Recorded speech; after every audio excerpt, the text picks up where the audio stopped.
and welcome to Thehayteamtv. I am finally going to get some compost out because the compost yard is getting real bad.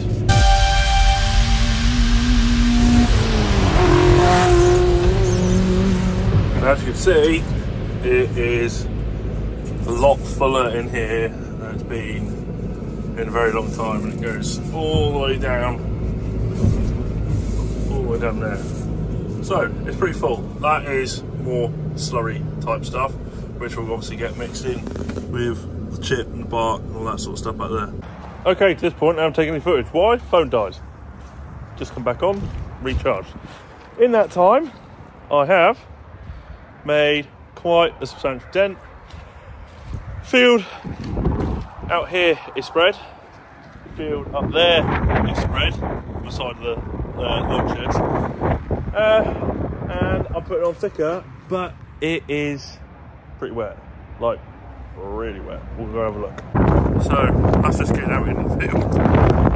That is our little roundabout little fire burner. So some of it is all right, and then some of it, the good thing is we're not sinking, but you can definitely see we're on the edge, because when the press or the wheels press down with the dung spreader, it is really pushing the grass into the mud, bringing mud up. So it is wet enough.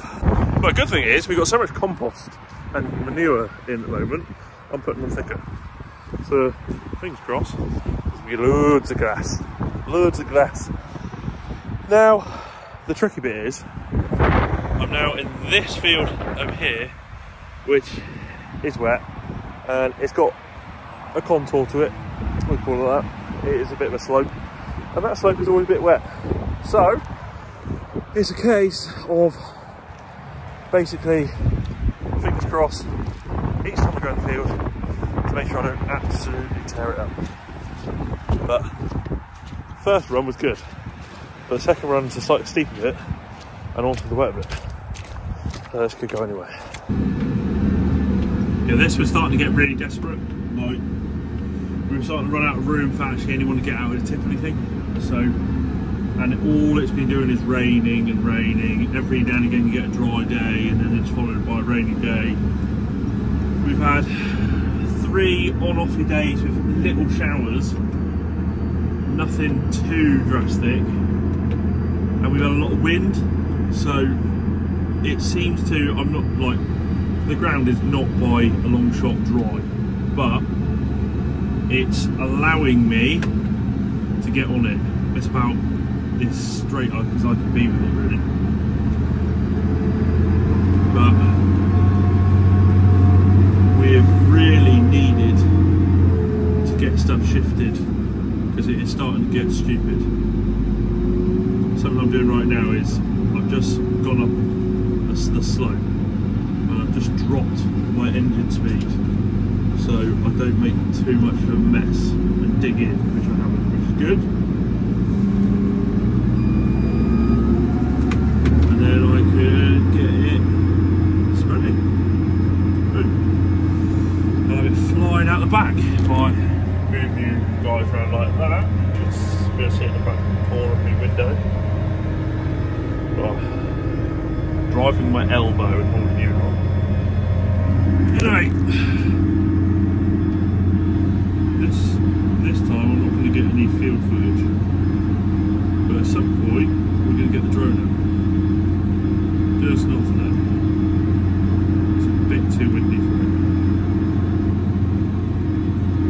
Anyway, this is going to be my last load, and we'll see what I get up to next. This lot have been let out this evening, so all it's now I've been in the factory. HRS has been delivering and sorting out bits around the farm. So I've let this lot out so I can clean out the yard and get rid of that dung heap. Basically their shed's in good nick, but the yard needs a little bit of a sweep, and I just want to get that pile gone. Not going to take too long. It's 4 o'clock. Hour and this is all going to be sorted, especially the big bunny. So making use of a little bit of dry weather. We have had a shower today, unfortunately, so it might have got a little bit slippery on top out. But generally, with how good to going it kind of was yesterday, I'm going to make the most of it. Because in this job, it doesn't take very long to be behind when you think you're up to date. So this way it'll put me way up to date before Christmas, and I won't have to worry about it. Rear discharges are well worth their absolute weight in gold. For one, the sheer volume you can get in them, and two, for how fast they spread. There is Russell's parked up for the night, ready to go out tomorrow. So it's fairly flat out now for the next 2, if not 3 months. And I mean, this year's gonna be really flat out. So last night, I didn't video anymore. It got too dark, so I couldn't really see, you know, there's nothing really I could get on camera that was worth it. But then I made absolute fuck up. I made a bloody great mess in one of the fields, which I will show you a bit later when I go over and see the damage in daylight. But now in the factory, we are smashing through hay still. It is full on. We've got squares going through, we've got rounds going through, but something I want to sort of go through is now the consequences of not fit hay. So if it's not dry enough, you end up getting hay this sort of colour. Now, I don't know if you can pick up the actual tone on the camera like I do, it's just about it. It's more like an olive brown, and it smells very sweet, but like a rich caramel syrupy sweet. And that's basically due to the moisture being left in the bale from not being dry enough, or we've had a rough baling. And then the centre of that bale is basically got hot. Now if I can take this hay over to demonstrate, which is nice greeny hay, you should be able to see quite a change in colour, because that's green, yeah, and that there is near a brown. But the secret about this is it's dry, so it classifies hay, but because of the way it's heated up, it's, in the US I think you call it baling, so it's not silage, it's baling, where they sort of bale hay a bit not quite fit, and it sort of does this process, so they end up with a sweet, more caramelised hay for feeding. So its sugar and its energy level will be higher, but in theory the protein should be down, in theory. Now protein should fall better in the plant the greener the plant stays, if that makes sense. And you should have less sugar in the plant the greener the plant stays. So as it gets browner and caramelises, it basically gets extra sweet. But one thing that is a 100% fact is cows absolutely love it.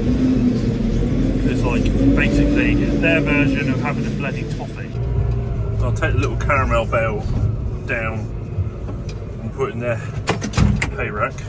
Wolfie's there to keep cows in. Good dog stay.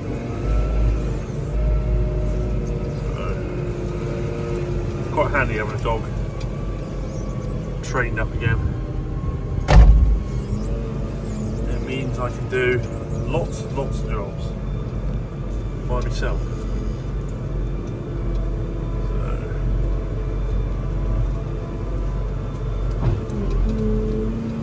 Keep him in.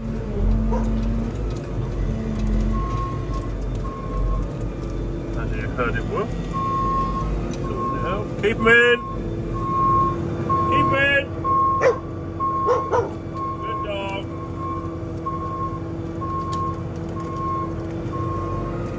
Good boy. Like so. Means I don't have to shut the gate on it. And they have all done exactly what I expected. and they've gone and found the caramelised hay, which they prefer over their silage. I'm not joking when I say they absolutely love it, because they will start eating faster and chewing faster because they're all greedy and it's just that sweet. And if you see it here, you see the proper colour there, but it is as brown as the silage below. The lighting is not helping me right now. There, you see that to that, but that's hay and that's not. And they're all going for this more than silage. So I've just got out here to check the haylage this morning and straw. And I don't know if any of you have worked out the problem with this video already. The bale's gone, so the caramelised bale is completely gone. There's 2, 3 gals there, and then there's this problem located here. Away! Bring 'em on!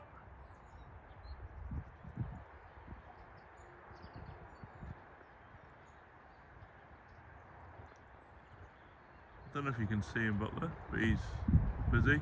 Away! Bring 'em on! Away!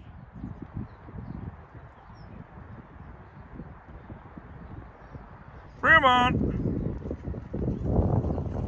Moody skies in Devon.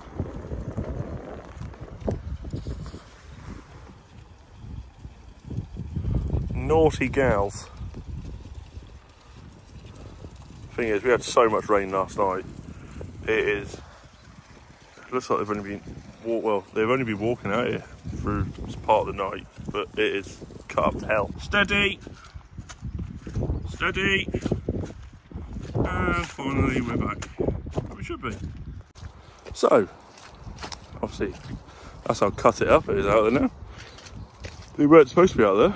I must have not tied the rope like well enough the other night, which is odd because out here I always do a double reef, which shouldn't slip. So I'm looking at the rope now, and it's not snapped. So the rope looks good. Bit of an odd one while this is open.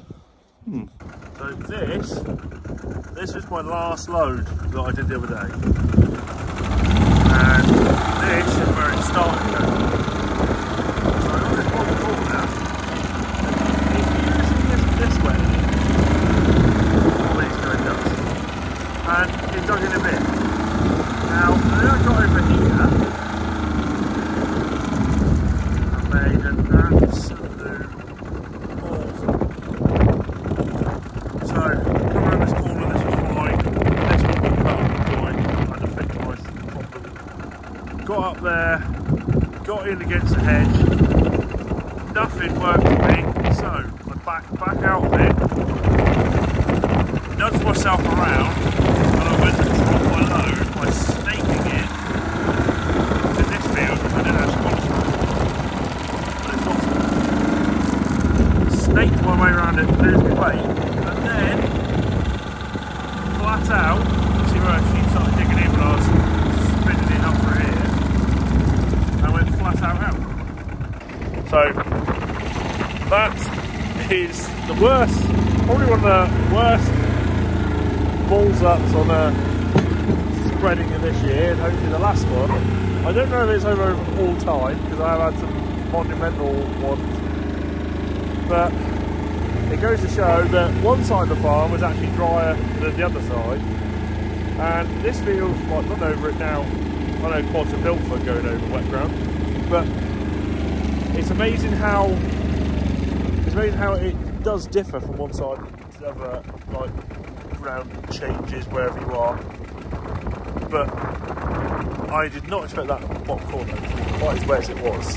I thought I'd have flown up around it, but that did not happen. We haven't really bumped into each other for a few days, have we? Lovely. And busy? Yeah, very busy. Very busy. You just loaded for tomorrow? Yeah. Prepping? he's going to pull out the way in a minute and I'm going to load, ready for tomorrow, because it's another couple of rush orders for Christmas, before Christmas, isn't it? Yeah, same every year, really, isn't it? Do it at the last minute. Bit of last minute shopping. That's pretty much the end of this video. Short video, just some bits and bobs that have been going on in the last couple of days. Thank you guys for watching. If you want to see any more of us, you can find us on Snapchat, Instagram, Twitter, and Facebook. Do you want to tell them what you're looking at? Got a dog being sick. Yeah, go on the camera. You can't trust anything around here. If you haven't yet done so though, please could you Subscribe. Just thumbs up, be most appreciated. We'll see you in the next one. Cheers.